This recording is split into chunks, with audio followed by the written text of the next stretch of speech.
And I don't see Fantom and all the other layer 1 protocols as competitors at this point. I mean, sure, we can do it, and then everyone can try to steal users and TVL from Ethereum, and good luck with that, because it's not going to happen at this point.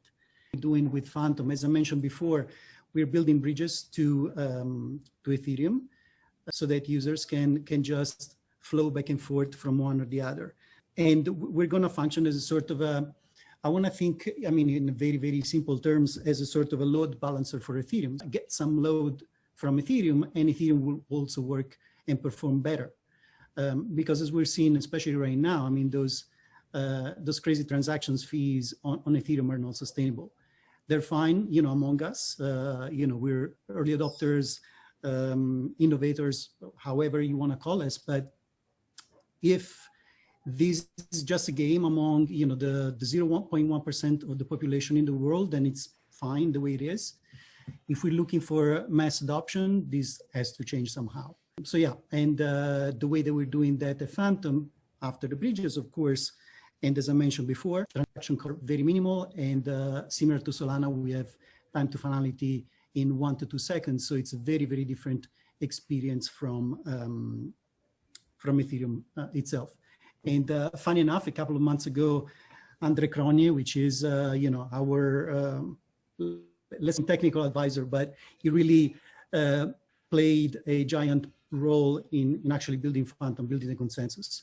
So he's extremely passionate about that. And of course, he's building on Ethereum because that's the smartest thing to do. That's, as I said, that's where all the users and TVL is. But a couple of months ago in September, he tweeted the fact that, as we're talking right now, layer 1 can become a sort of layer 2 for Ethereum, because we already have a very solid infrastructure, and we can probably, and very likely actually, scale better than a sort of native layer 2 solution in Ethereum that would be still kind of limited and bottlenecked by Ethereum itself. The bridge is going to play an extremely important role. And yeah, it's going to be as simple as locking a token on one end, and then it's going to be available on Fantom, and Fantom fully supports ERC20 tokens. That means that also any kind of token deployed on Fantom is going to be easily portable and ported to Ethereum. Now, another thing that regarding liquidity, because I think that's something super, super interesting, and actually we recently launched liquid staking, which means that stakers and delegators on our network, we can use that to mint a synthetic token called SFTM that then they can use in our Fantom DeFi ecosystem, and then later on port it to Ethereum, and you know, with any sort of you know, thing that you can imagine going on. So I think the fact, you know, these sort of layers, or you know, layers of things that we can do with in the moment that we unlock previously locked liquidity, you know, it's extremely interesting.